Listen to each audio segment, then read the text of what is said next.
अस्सलाम वालेकुम, मेरा नाम अरसलान ख़ान है। आज हम बात करेंगे क्रोनिक स्ट्रेस के ऊपर। सबसे पहले तो मैं आप लोगों को थोड़ा-सा बता दूँ कि क्रोनिक बोलते किस चीज़ को है ना। क्रोनिक किसी भी ऐसी चीज़ को, इसको अगर हम इलनेस के ऊपर देखें, जो कि या तो लंबे अरसे तक आपको तंग करती रहे। कोई बीमारी हो सकती है, कोई ऐसी पेन हो सकती है, मतलब लोगों को किडनी डिज़ीज़ हो जाती हैं, क्रोनिक बहुत से इश्यूज़ होते हैं।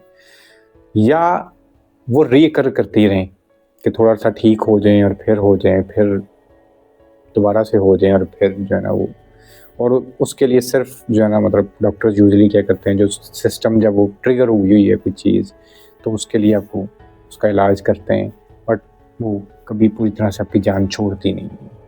तो इस चीज़ को क्रोनिक कहते हैं, जो कि पूरी तरह से क्योर ना हो सकी हो, सालों से कई अरसा गुज़र गया हो।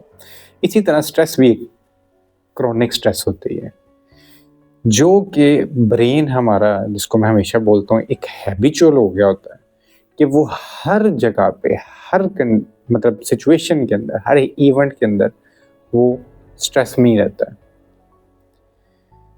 और हम अनफॉर्चुनेटली जितने लोग भी जो एंजाइटी डिसऑर्डर या डिप्रेशन के अंदर रहे होते हैं, हमारा ब्रेन जो है वो क्रोनिक स्ट्रेस का शिकार रहता है। अब सीधा-सीधा बताऊँ तो अगर आप even if you guys do a simple Google में भी, और अगर चैट जीपीटी से भी पूछोगे, वो आपको यही कहेगा कि अपनी लाइफ क्वालिटी अच्छी करो, डाइट का ख्याल रखो, स्लीप का ख्याल रखो, कहीं पे बिज़ी रहो। मतलब ये सारी चीज़ें हैं जिससे आप स्ट्रेस को या एंग्ज़ायटी डिसऑर्डर को क्यों मतलब ठीक करने के लिए करते हो। आपको यही सब कुछ जो है क्रोनिक स्ट्रेस को भी जो है ना कंट्रोल करने के लिए करना पड़ता है।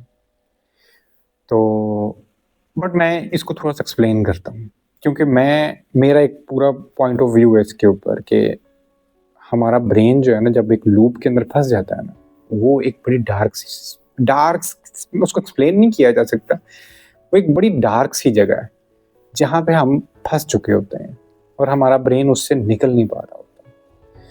तो उसके अंदर हमारी जो डे टू डे लाइफ़ होती है, उसके कोई भी इवेंट हो, हम उनको लेके एक्स्ट्रा स्ट्रेसफुल होते चले जा रहे होते हैं।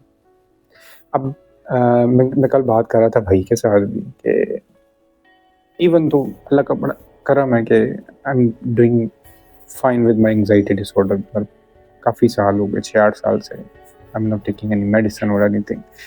बट ना, फिर भी अगर मैं ये कहूँ ना कि मुझे एक जिसको जिसको हमेशा हम बोलते हैं ना एंग्जायटी फैटीग, वो कहीं न कहीं मेरे अंदर रहती है, क्योंकि मैं चीज़ों को ज़्यादा इंटेंसली जो है ना इंटेंस के साथ फ़ील कर रहा होता हूँ। मैं थोड़ा-सा ज़्यादा जल्दी स्ट्रेस्ड आउट भी हो जाता हूँ, क्योंकि मेरा ब्रेन शायद पूरी तरह से, और शायद पूरी ज़िंदगी शायद हो भी नहीं सकेगा, जिस तरह हम एचएसपीज़ के बारे में बात करते हैं, हम ऐसे ही हैं।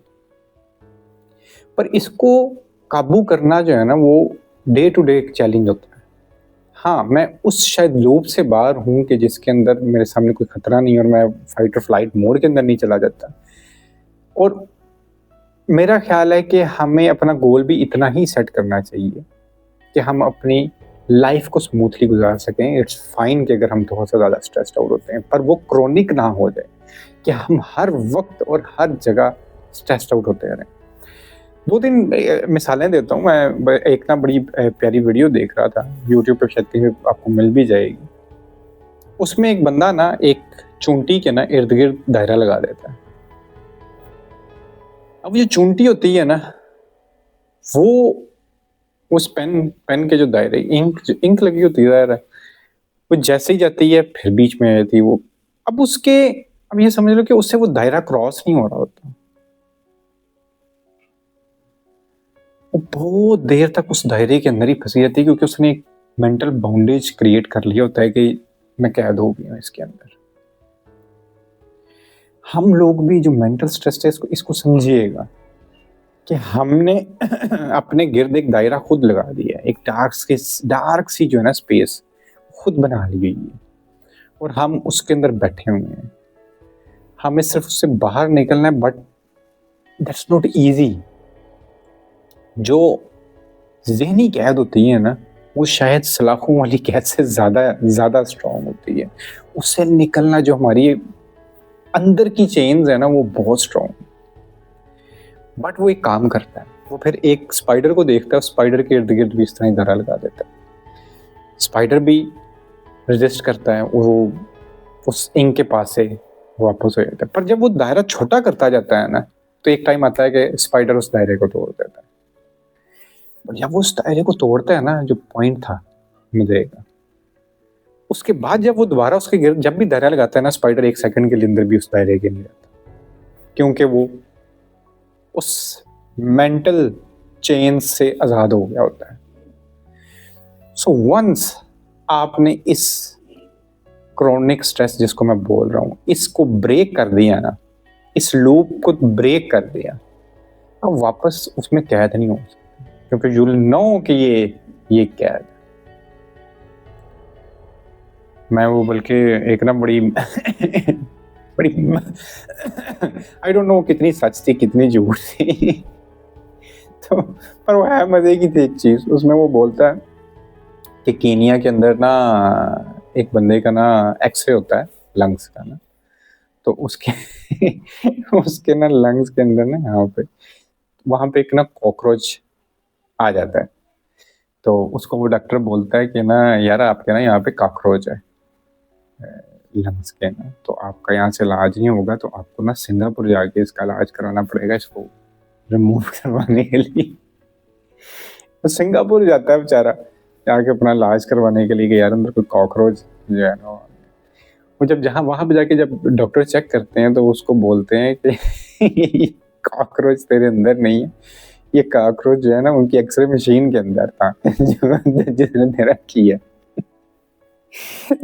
पॉइंट ये था कि बाहर ऐसा कुछ नहीं है जो आपको स्ट्रेस आउट कर रहा है, ठीक है, जिस तरह उसकी मशीन के अंदर ही मसला है उसके अंदर कोई मसला नहीं है। यहाँ पे उल्टा है, हमारा जो ब्रेन है ना उसने आपको एक इल्यूजनल सी, कोई कॉकरोच नहीं है आपके अंदर, एक इल्यूजनल सी डार्क स्पेस के अंदर। और मैं बताऊं कि ना मेरा इस चीज़ को लेके मानना ये है कि हमारा जो सबकॉन्शियस माइंड है ना, जिसको मैं कहता हूँ कि हमारा 80-90% होता ही वो है, जो ऊपर मेरी एक एक जो मूवमेंट है ना इस टाइम जो मैं कर रहा हूँ, ये कॉन्शियसली नहीं है, ये अनकॉन्शियसली है। इसके पीछे हजारों सालों के मेरे डीएनए के वर्क हैं और मेरा बचपन से अब तक का, ये मैं कॉन्शियसली अपने हैंड इस तरह मूव नहीं कर रहा हूँ। आप अभी जिस तरह बैठे हुए हो आप कॉन्शियसली नहीं बैठे हो, ये अनकॉन्शियसली ही चीजें होती जा रही हैं। सो हमें जब ये आइडिया हो जाता है कि हमारी सारी ऑपरेटिंग जो है वो 90% अनकॉन्शियस कर रहा है,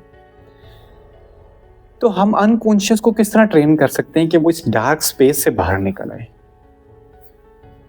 एक तो ऑब्वियसली मैं मेडिटेशन का बड़ा दाही हूँ, मैं आप लोगों को जब तक मेडिटेशन का आइडिया नहीं होगा वो अपना आइडिया नहीं हो सकता, बट आपका अनकॉन्शियस जो है ना उसको ट्रेन करने के लिए ना सबसे आसान तरीका वो सिर्फ ये है कि आप उसको जो कंटेंट मुहैया कर रहे हो। कंटेंट क्या होता है? Content is not about just कि कहते हैं आप मोबाइल पे क्या देख रहे हो, मूवीज कौन सी देख रहे हो, बुक्स कौन सी पढ़ रहे हो। कंटेंट इज योर सराउंडिंग, अपनी surrounding. If you are struggling with chronic stress, सबसे पहला काम ये करो अपनी सराउंडिंग पॉजिटिव कर दो। ऐसे किसी भी इंसान के पास बैठने की आपको कोई जरूरत नहीं है जो आपको किसी भी किस्म का स्ट्रेस देता हो, ठीक है। ट्रस्ट मी, आप मोटिवेटेड लोगों के पास बैठो। आप मोटिवेटेड लोग अगर आप नहीं मिलते तो फाइंड फनी पीपल जो आपको हंसा सकते हो। जो ह्यूमर है ना मेरे नजदीक, वो डार्कनेस के अंदर सबसे स्ट्रॉन्गेस्ट दिया कोई चलता है ना, वो ह्यूमर। तो फाइंड पीपल जो आपको हंसा सकते हो। आई नो कि आपके दिमाग को एक प्लेयर मिल रहा है डार्कनेस के अंदर। People love listening sad songs, love watching sad movies, but trust me, in longer run जो लोग स्पेशली ऑलरेडी क्रोनिक स्ट्रेस के अंदर हैं उनके लिए ये अजाब है। उस टाइम फॉर अ मोमेंट शायद आप अपनी कोई कहते हैं प्लेयर हासिल कर लें, उस चीज़ से कोई रस मिल जाए आपको देख के उस कंटेंट को या उस गुफ्तगू को या उस सॉन्ग को, बट आपका ब्रेन बड़े डार्क से स्पेस पे जा रहा है, तो इसको बैलेंस करना बड़ा ज़रूरी है। इसको बैलेंस करना है आपने। आपने अगर एक टाइम पे मिर्च मसाला खाया है तो उसको काउंटर करो आप। जिस तरह मैं अपनी बात करता हूँ, अपना गट देखता हूँ, ये पता है मेरा गट जो है ये फॉर अ डेकेड, मैं कहते हैं जब एंग्जाइटी डिसऑर्डर में मेडिसिन खा रहा था, ये सब कुछ कर रहा था, मेरा आईबीएस और गट का मुझे मसला रहता है। तो मैं अगर एक टाइम पे अगर कभी कोई जंक खा लूँ तो सेकंड टाइम पे मैं घर की रोटी ही खाता हूँ, मैं फ्रूट्स और योगर्ट ही खाता हूँ उन चीज़ों को बैलेंस करने के लिए। इसी तरह अपने अपने ब्रेन को भी बैलेंस करना है। एक टाइम पे अगर कुछ इंटेंस देख लिया, मुझे बहुत शौक है साइकोलॉजिकल हॉरर और साइकोलॉजिकल मूवीज देखने का, बट मैं अगर किसी दिन देख लेता हूँ, मैं नेक्स्ट डे बैठ के ना कोई हल्का फुल्का सा फनी सा सौंप लगा के बैठ जाता हूँ। इस चीज को भी बैलेंस करना है आपने। तो एक छोटी सी चीज है जो आप लोगों को अपने ब्रेन को लेके समझनी है। मैं इस बात को आज की वीडियो को एंड करूंगा, कभी आप लोगों को अगर मौका मिले ना तो ये देखने के लिए कि हाउ योर ब्रेन वर्क्स। ये एक ना मैंने पहले भी बड़ी दफा जिक्र किया है इसको, इसका बड़ा आप लोग कभी इसको ना खुद भी बैठ के पढ़िएगा। वो था स्टैनफोर्ड का 1971 के अंदर जो एक्सपेरिमेंट हुआ था, प्रिजन एक्सपेरिमेंट। बहुत इंटरेस्टिंग चीज थी। उसके अंदर जो वो कुछ बच्चों को रखा, मैं दोबारा बता देता हूँ, 24 बच्चों को रखा, हाफ को जो है वो प्रिजन गार्ड रखा और या पुलिस वाला समझ लो, और हाफ को प्रिजनर्स रख दिया जो कैदी थे। उन सबको पैसे देने थे। उसने उन्होंने कहा कि 12 दिन का ये प्रोजेक्ट है, आप लोग जो है ना यहाँ पे एक उसने जगह बनाई तय खाने के अंदर, जेल खाना बनाया, उसमें कहा कि बस 12 ये, और एक आधा दिन तो बड़ी हंसी खुशी निकल गया, उन्होंने कहा अच्छा मजाक हो रहा अपना। बट सडनली ना वो जो जिनको उन्होंने प्रिजन गार्ड बनाया था उनके अंदर ये चीज आई कि ये प्रिजनर होके इतने शोखे क्यों हो रहे हैं। उन्होंने उनको सजा देना शुरू कर दी। सच में उनको नंगा किया, उनको ह्यूमिलिएट किया, उनको बंद किया, मतलब बिल्कुल बंद कमरों के अंदर डार्क के अंदर। और कुछ दिन के बाद वो प्रिजनर्स वाकई अपने आप को प्रिजनर्स समझना शुरू हो गए, जिस तरह कैदी होते हैं, और उनको गार्ड और उनसे उसी तरह डरना भी शुरू हो गए, और जिस तरह वो कहते थे वो उस तरह करना भी शुरू हो गए, क्योंकि उनको इतनी सजाएं दी गई। 5 दिन 6 दिन के बाद जब वो जो कर रहा था ना ये सारा एक्सपेरिमेंट, वो इतना इंटेंस होता जा रहा था सब कुछ कि उसकी कहते हैं कि उसकी गर्लफ्रेंड थी, वो आई, उसने आके देखा ये क्या बच्चों के साथ कितने जुल्म हो रहा है यहाँ पे, ये क्या पागल खाना। उसने जाके उस सारे एक्सपेरिमेंट को रुकवाया। तो कहते हैं कि उसमें से जब कुछ प्रिजनर्स जो बने हुए थे बेचारे, उनको कहा कि भाई खत्म हो गया, जाओ अपने घर, वो जा ही नहीं थे। ब्रेन उनका, आप अंदाजा लगाओ कि ब्रेन किस तरह वर्क करता है। चंद दिनों के अंदर उन्होंने कहा भाई हम प्रिजनर हैं, हम नहीं जा सकते, हम भी अपनी ही अंदर प्रिजनर्स हैं, इसको समझिएगा। आपको बाहर निकलना है, ये एक्सपेरिमेंट ही समझ लें आपके ऊपर हो रहा था कोई। खत्म हो गया सब, आपके अंदर कोई काकरोच नहीं है, कोई ऐसी लाइन नहीं लगी हुई जिसके अंदर आपको कैद होकर रहना है। बात को मैं खत्म सिर्फ इस पे करूंगा कि ये लाइफ भी जो है ना, दैट्स प्ले ग्राउंड। इसको प्ले ग्राउंड की तरह से, यहाँ पे कुछ ऐसा नहीं है जिसको सर पे हवा बना के स्ट्रेस आउट हुआ जाए। इसको एक गेम की तरह समझ के जी लो, दैट्स इट। आज के लिए इतनी, इंशाल्लाह आपसे फिर बात होती है। अल्लाह हाफिज़।